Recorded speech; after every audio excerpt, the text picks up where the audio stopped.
Hey there, welcome to the Tuesday edition of Following the Truth. My name is Gary Zimak. I will be here with you for the next 5 minutes. Thank you so much for stopping by. I want to talk today about the heart of Jesus being moved with pity for those who are helpless.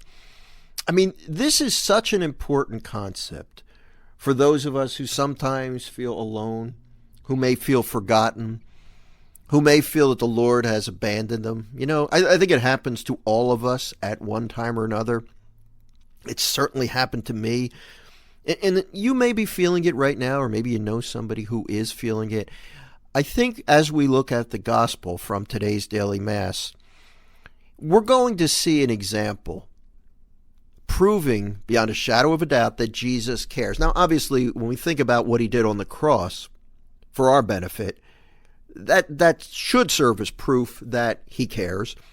But we can all get caught up in our own situations. We can get caught up in the messiness of life and the suffering. And it's when that happens, we need multiple messages. We need to see it in black and white, or we need to hear it in black and white, if that makes any sense, as we read the scriptures.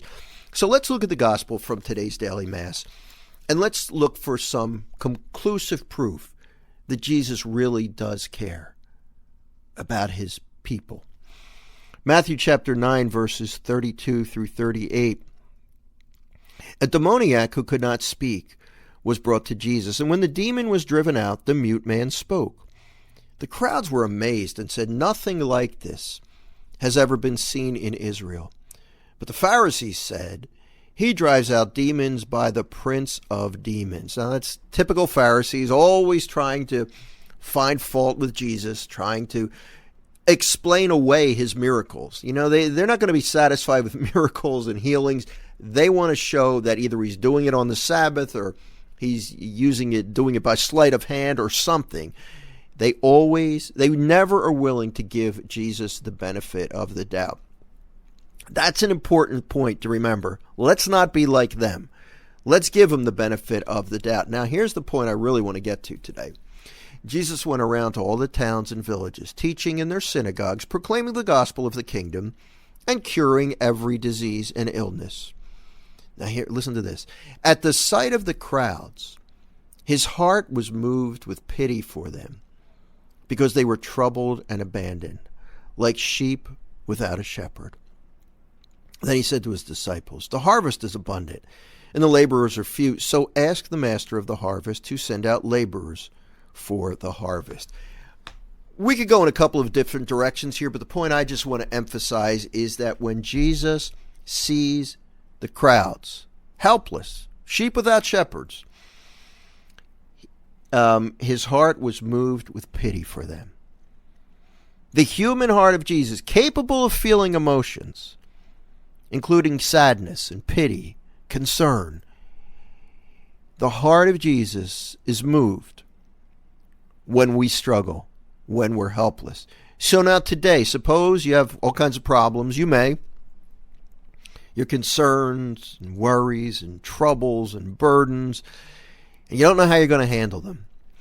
I want you to understand this based on this gospel reading. Jesus cares. If you're sad, if you're scared, if you're lonely, he feels it. And unlike me, who I feel bad for you too. My heart's moved with pity. I get emails, I hear from people. My heart's moved with pity. Unlike Jesus, however, I'm limited as to what I can do. He, on the other hand, has infinite power. I'm going to ask you today, turn to him with whatever's troubling you. Whatever it is, turn to Jesus, ask him to comfort you and help you. He will, in some way. I can't promise how, but I know that his heart is moved whenever we're suffering.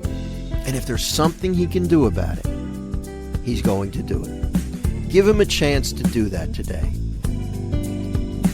Let him bring comfort into your life. It all begins with asking for help. We'll talk to you next time. Bye-bye.